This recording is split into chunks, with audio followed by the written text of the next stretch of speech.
Queridos irmãos, graça e paz de Jesus Cristo. Mais uma vez aqui para compartilharmos uma porção da palavra de Deus para as nossas vidas, procurando entender a vontade do Senhor para o tempo presente, para esses dias em que nós vivemos. O texto escolhido está em Tiago, capítulo 4, a partir do verso de número 13, e nos diz assim a palavra de Deus. E agora, vós que dizeis, hoje ou amanhã iremos a tal cidade, lá passaremos um ano, negociaremos e ganharemos. Ora, não sabeis o que acontecerá amanhã. O que é vossa vida é um vapor que aparece por um pouco e logo se desvanece. Em lugar disso, deverias dizer, se o Senhor quiser, viveremos e faremos isto ou aquilo. Agora, porém, vós vos orgulhais das vossas pretensões. Ora, toda vanglória tal como essa é maligna. Ó Pai, aquece o nosso coração por Tua palavra, Senhor. Ensina-nos a Tua verdade, pois a Tua palavra enche a nossa vida de esperança. Ela é digna de crédito e de toda aceitação. Ilumina o nosso entendimento, é o que nós te pedimos, Senhor, para entender a Tua vontade no nome de Jesus. Queridos, eu gostaria de falar sobre como vencer o pecado da presunção. Esse texto está falando exatamente sobre este pecado. Para um grande pecado dos homens, o pecado da presunção. A presunção vem de um entendimento errado de nós mesmos e das nossas ambições. A presunção é assegurar a nós mesmos que o tempo está ao nosso lado e à nossa disposição. Presunção é fazer os nossos planos como se estivéssemos no total controle do futuro. Presunção é viver como se nossa vida não dependesse em nada de Deus. Presunção é a loucura de deixar Deus de fora dos nossos planos. Presunção é achar que estamos no controle da situação. Tudo isso é presunção. E a presunção é um sério pecado. E por isso nós precisamos falar sobre ele. Porque ele ofende a Deus. Ele atrapalha a nossa vida, o nosso destino. É o pecado que envolve em tomar em nossas próprias mãos a decisão de planejar e comandar a vida à parte de Deus, à margem de Deus. A presunção faz-nos olhar para a vida como se ela fosse um direito que nós temos, um direito que tivéssemos, e não como uma dádiva divina, uma misericórdia diária, que na verdade é. A presunção, queridos, ela atinge várias áreas. Ela toca a nossa vida, toca as nossas decisões e toca até mesmo as nossas habilidades. Obviamente que no texto que nós acabamos de ler, Tiago não está falando aqui, ele não está combatendo a questão do planejamento, ele não está dizendo que seja errado planejar. Mas o que ele está combatendo é você planejar a sua vida sem levar Deus em conta. É claro que a vida é feita de nossas escolhas, precisamos ter alvos, precisamos ter planos, precisamos ter sonhos, precisamos ser organizados. O que nós não podemos ser é presunçosos, fazer tudo isso à margem de Deus. E o que eu quero tratar com você nesse momento é sobre como a gente pode responder essa pergunta. Como nós podemos nos proteger da presunção? Como nós podemos vencer esse pecado, que é algo muito próprio do homem, da nossa natureza. O homem ele é presunçoso por natureza, está dentro de nós. Como é que a gente pode? O texto vai nos ensinar. Olha o que diz o verso 14. No entanto, não sabeis o que sucederá amanhã. Tiago já vem dizendo claramente aqui, inspirado pelo Espírito Santo, essa verdade. Vocês não sabem. Vocês não têm conhecimento. Vocês são ignorantes. Nós não conhecemos tudo. Nosso conhecimento é curto. Ele é finito. Ele é limitado. E aí está a chave para você vencer esse pecado da presunção. Tenha consciência da sua própria ignorância. Da limitação do seu conhecimento.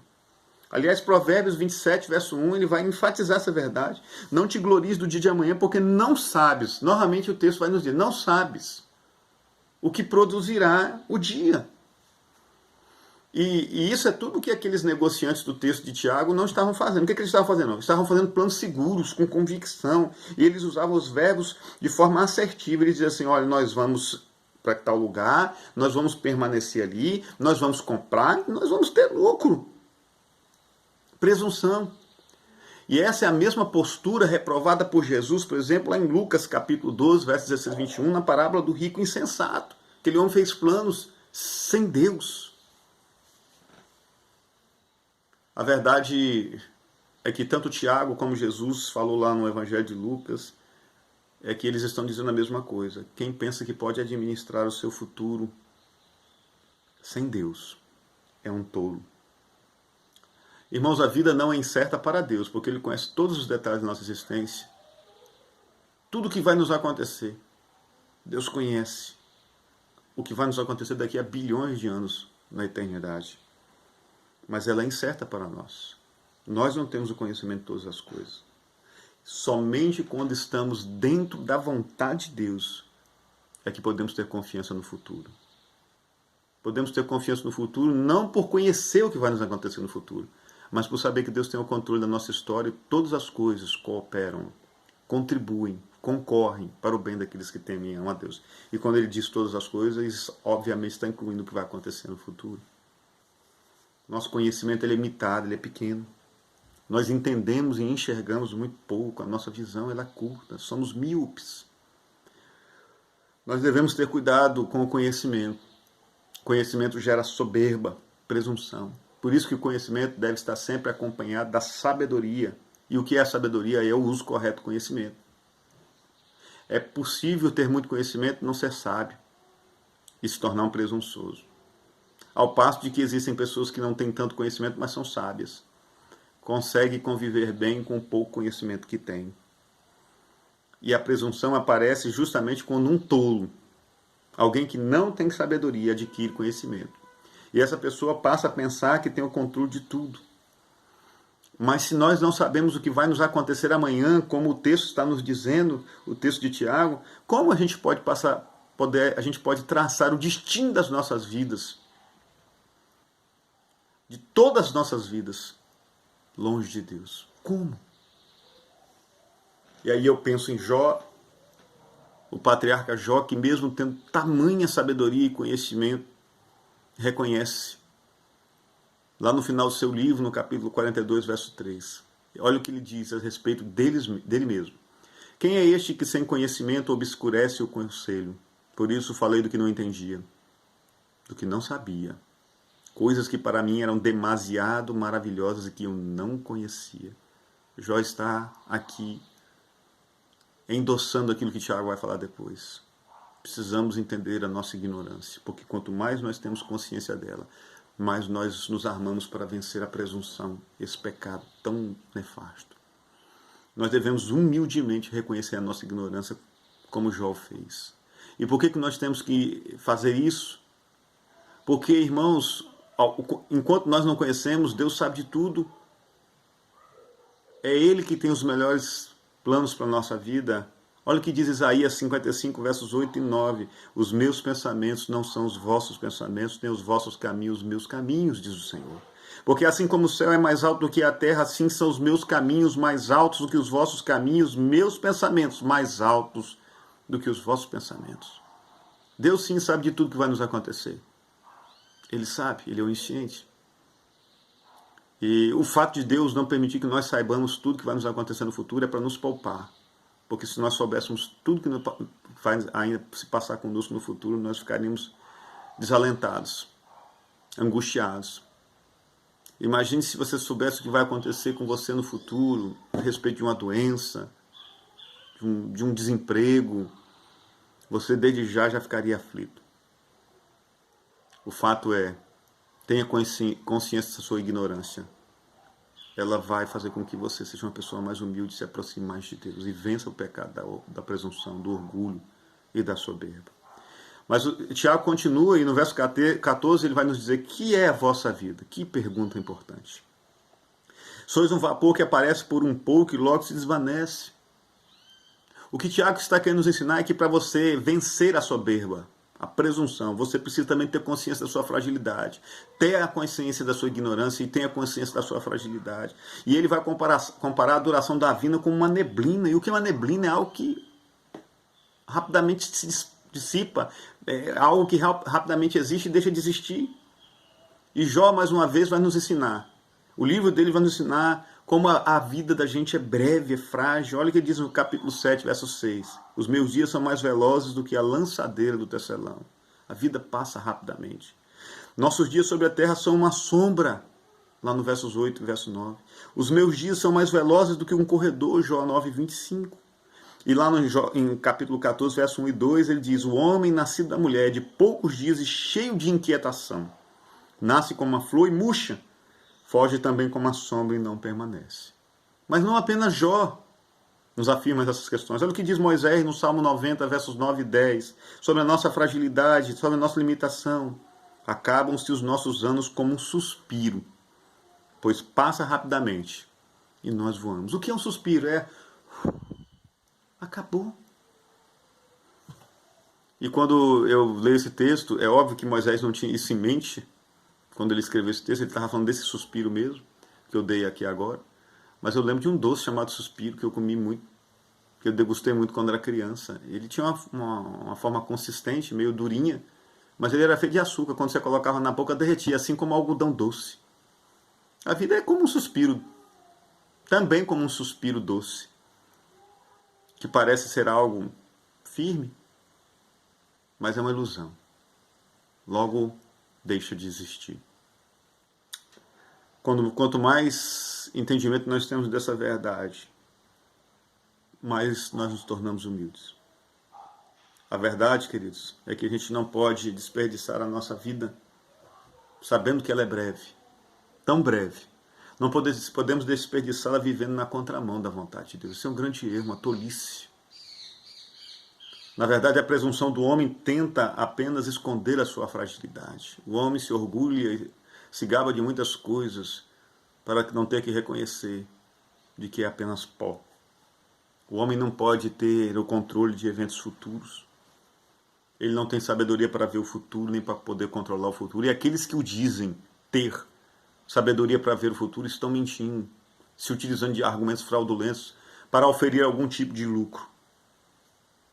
Presunção é pecado, porque presunção é fazer-se de Deus. O que eu posso afirmar, em suma, é que qualquer tentativa para achar segurança longe de Deus é uma ilusão. É como uma miragem no deserto.